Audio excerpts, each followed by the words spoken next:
2025년 1월 26일 주현절 후 셋째 주 거룩한 독서를 위한 성서 읽기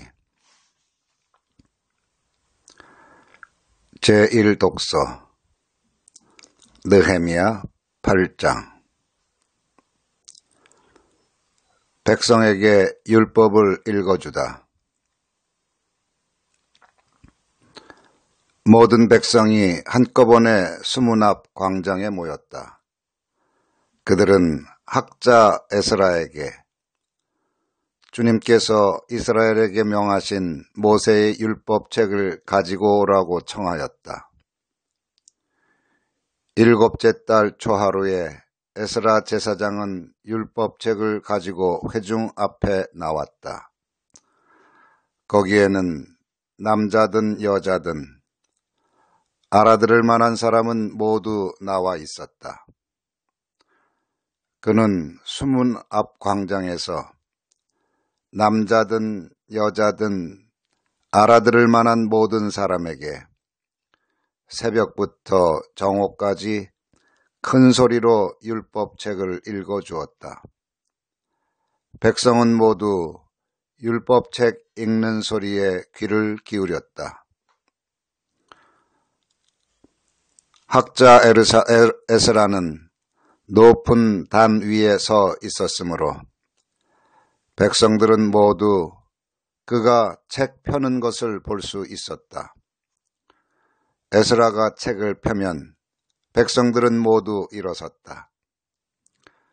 에스라가 위대하신 주 하나님을 찬양하면 백성들은 모두 손을 들고 아멘 아멘 하고 응답하고 엎드려 얼굴을 땅에 대고 주님께 경배하였다. 하나님의 율법책이 낭독될 때 그들이 통역을 하고 뜻을 밝혀 설명하여 주었으므로 백성은 내용을 잘 알아들을 수 있었다. 백성은 율법의 말씀을 들으면서 모두 울었다. 그래서 총독 느헤미야와 학자 에스라 제사장과 백성을 가르치는 레위 사람들이 이날은 주 하나님의 거룩한 날이니 슬퍼하지도 말고 울지도 말라고 모든 백성을 타일렀다. 느헤미야는 그들에게 말하였다. 돌아들 가십시오. 살진 짐승들을 잡아 푸짐하게 차려서 먹고 마시도록 하십시오. 아무것도 차리지 못한 사람들에게는 먹을 몫을 보내주십시오. 오늘은 우리 주님의 거룩한 날입니다. 주님 앞에서 기뻐하면 힘이 생기는 법이니 슬퍼하지들 마십시오. 시편 19편. 창조에 나타난 하나님의 영광과 하나님의 선한 율법. 하늘은 하나님의 영광을 드러내고 창공은 그의 솜씨를 알려준다.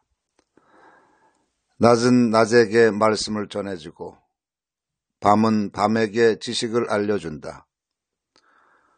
그 이야기, 그 말소리, 비록 아무 소리가 들리지 않아도 그 소리 온 누리에 울려 퍼지고 그 말씀 세상 끝까지 번져간다. 해에게는 하나님께서 하늘의 장막을 쳐주시니 해는 신방에서 나오는 신랑처럼 기뻐하고 제 길을 달리는 용사처럼 즐거워한다. 하늘 이 끝에서 나와서 하늘 저 끝으로 돌아가니 그 뜨거움을 피할 자 없다. 주님의 교훈은 완전하여서 사람에게 생기를 북돋우어 주고 주님의 증거는 참되어서 어리석은 자를 깨우쳐 준다. 주님의 교훈은 정직하여서 마음에 기쁨을 안겨주고 주님의 계명은 순수하여서 사람의 눈을 밝혀준다. 주님의 말씀은 티 없이 맑아서 영원토록 견고히 서 있으며 주님의 법규는 참되어서 한결같이 바르다. 주님의 교훈은 금보다 순금보다 더 탐스럽고 꿀보다 송이꿀보다 더 달콤하다. 그러므로 주님의 종이 그 교훈으로 경고를 받고 그것을 지키면 푸짐한 상을 받을 것이다. 그러나 어느 누가 자기 잘못을 낱낱이 알겠습니까? 미처 깨닫지 못한 죄까지도 깨끗하게 씻어주십시오. 주님의 종이 죄인 줄 알면서도 고의로 죄를 짓지 않도록 막아주셔서 죄의 소나기에 다시는 잡히지 않게 지켜주십시오. 그때에야 나는 온전하게 되어서 모든 끔찍한 죄악을 벗어버릴 수 있을 것입니다. 나의 반석이시요 구원자이신 주님, 내 입의 말과 내 마음의 생각이 언제나 주님의 마음에 들기를 바랍니다. 제2독서 고린도전서 12장. 하나의 몸과 많은 지체들. 몸은 하나이지만 많은 지체가 있고 몸의 지체는 많지만 그들이 모두 한 몸이듯이 그리스도도 그러하십니다. 우리는 유대 사람이든지 그리스 사람이든지 종이든지 자유인이든지 모두 한 성령으로 세례를 받아서 한 몸이 되었고 또 모두 한 성령을 마시게 되었습니다. 몸은 하나의 지체로 되어 있는 것이 아니라 여러 지체로 되어 있습니다. 발이 말하기를 나는 손이 아니니까 몸에 속한 것이 아니다 한다고 해서 발이 몸에 속하지 않은 것이 아닙니다.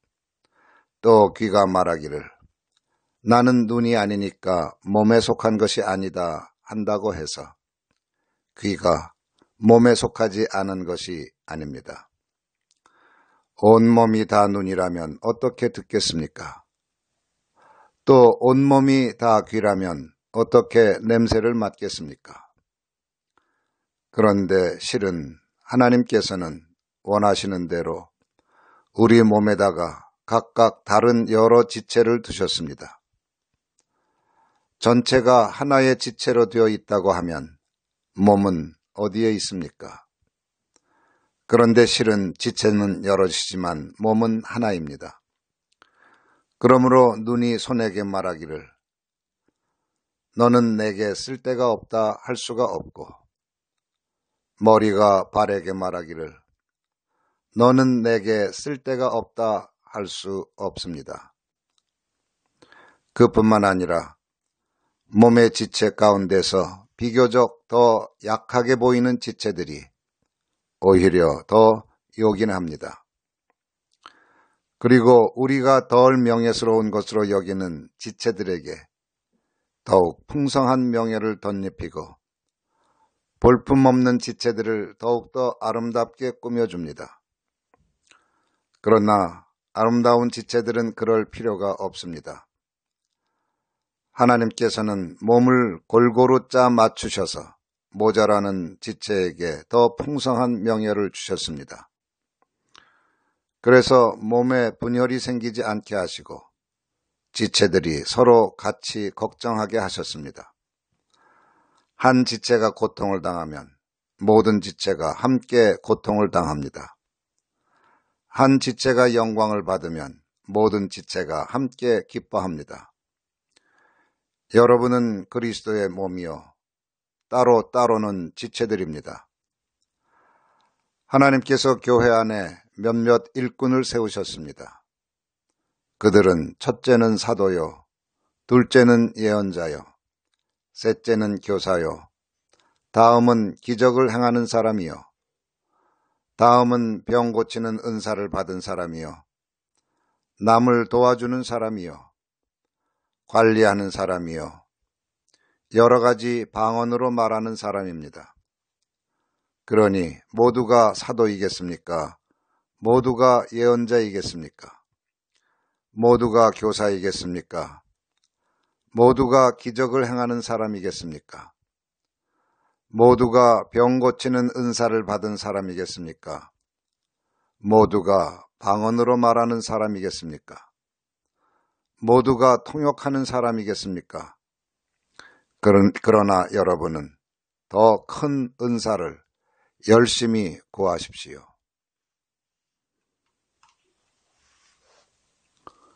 복음서 누가복음 4장. 갈릴리에서 활동하시다. 예수께서 성령의 능력을 입고 갈릴리로 돌아오셨다. 예수의 소문이 사방의 온 지역에 두루 퍼졌다. 그는 유대 사람의 여러 회당에서 가르치셨으며 모든 사람에게서 영광을 받으셨다. 예수께서는 자기가 자라나신 나사렛에 오셔서 늘 하시던 대로 안식일에 회당에 들어가셨다. 그는 성경을 읽으려고 일어서서 예언자 이사야의 두루마리를 건네받아서 그것을 펴시어 이런 말씀이 있는 데를 찾으셨다. 주님의 영이 내게 내리셨다. 주님께서 내게 기름을 부으셔서 가난한 사람에게 기쁜 소식을 전하게 하셨다. 주님께서 나를 보내셔서 포로된 사람들에게 해방을 선포하고 눈먼 사람들에게 눈뜸을 선포하고 억눌린 사람들을 풀어주고 주님의 은혜의 해를 선포하게 하셨다. 예수께서 두루마리를 말아서 시중드는 사람에게 되돌려 주시고 앉으셨다. 회당에 있는 모든 사람의 눈은 예수께로 쏠렸다. 예수께서 그들에게 말씀하셨다.